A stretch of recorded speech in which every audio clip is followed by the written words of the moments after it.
Welcome back, everybody. Torbjorn here for another video tutorial.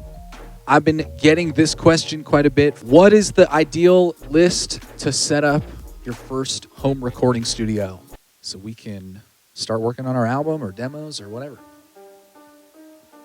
So the first thing you got to ask yourself is, what type of artist are you? Depending on what you're doing with your music, your studio setup will be a little bit different. So for a solo artist, you might just need one microphone. You might just need something to plug your keyboard or your acoustic guitar into. Depending on what instrument you're playing, you might want more mics. If you're a band or an ensemble, or maybe you're the drummer in the band and you want a studio setup for that, you're going to need lots of mics. Where's your studio going to be? Where is your equipment going to go? Where's your desk going to go? Where are your instruments going to go?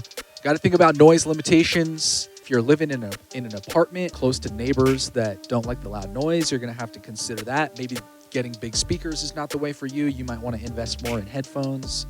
I would say that more important early on than getting super nice equipment is getting a space where the vibe is right. The quote that comes to mind is that a bad recording can't ruin a good song.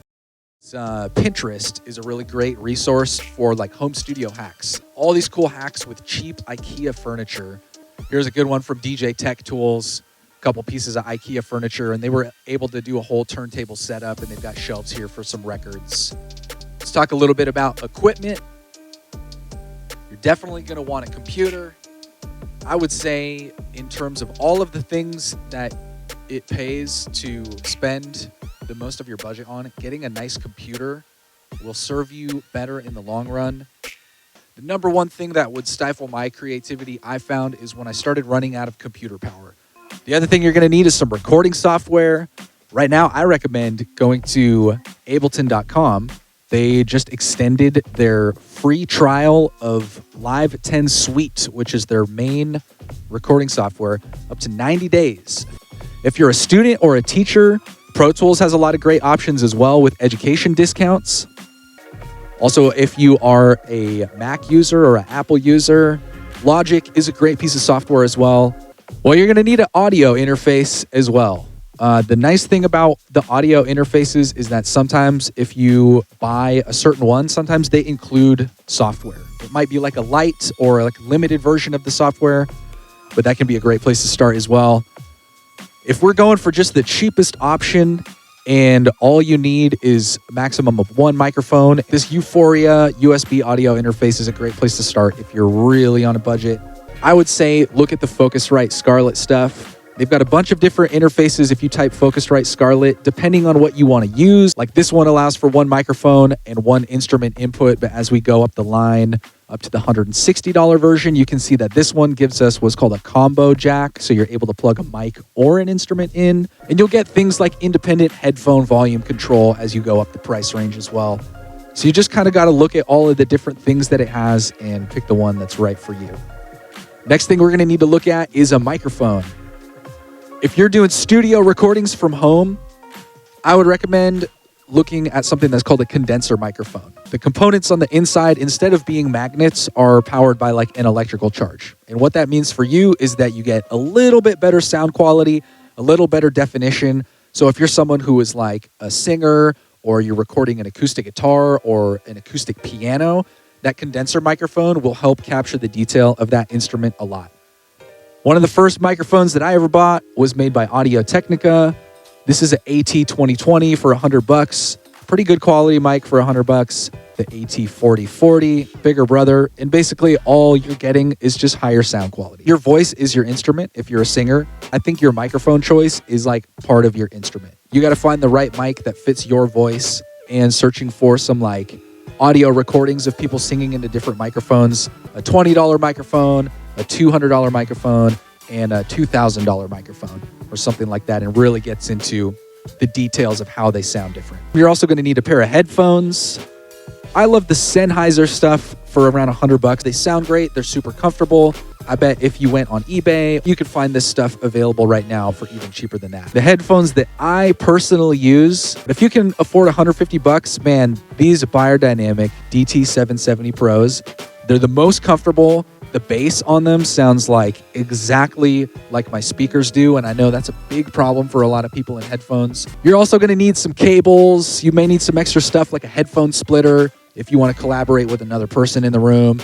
You may need a pop filter, or sometimes it's called a windscreen to put in front of your microphone, mic stand, reflection filter. These are all things that you can just do a quick search for. I recommend looking at bundle deals.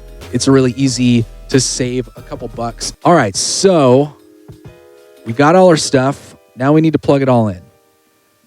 This is kind of a tricky thing to explain because depending on your setup, the signal flow and the diagram will be different. But this one I found on a Google search, and it does a pretty good job of explaining how all of this stuff gets set up. So you're going to plug a microphone or a guitar or some kind of instrument into your audio interface.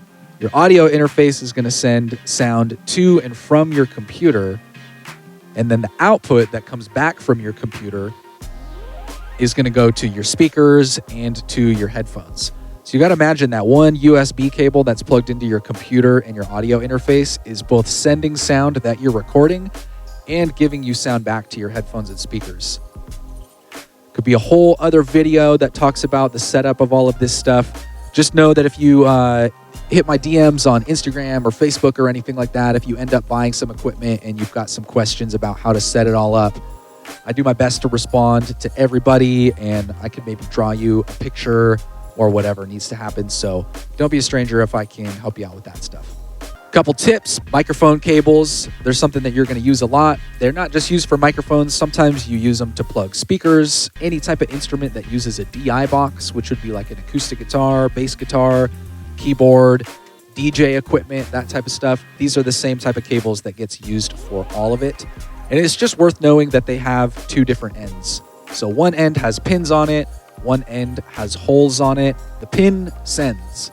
So whichever thing you're plugging the pin into, that means that sound is coming through the cable, going in that direction to the thing that you're plugging it into. If you're using trial software, if you end up getting that demo of Ableton or any other program, just make sure you save often and make sure you export often.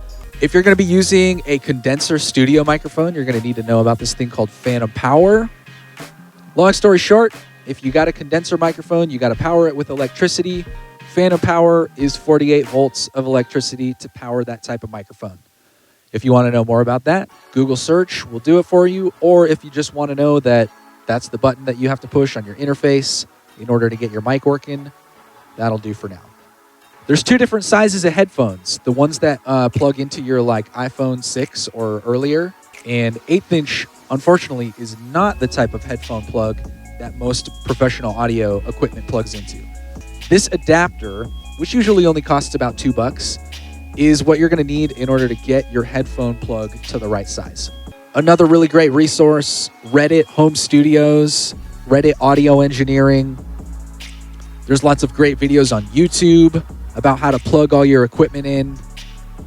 Just answering that quick question to everybody that wanted some advice on what equipment to buy to get their first home studio setup going.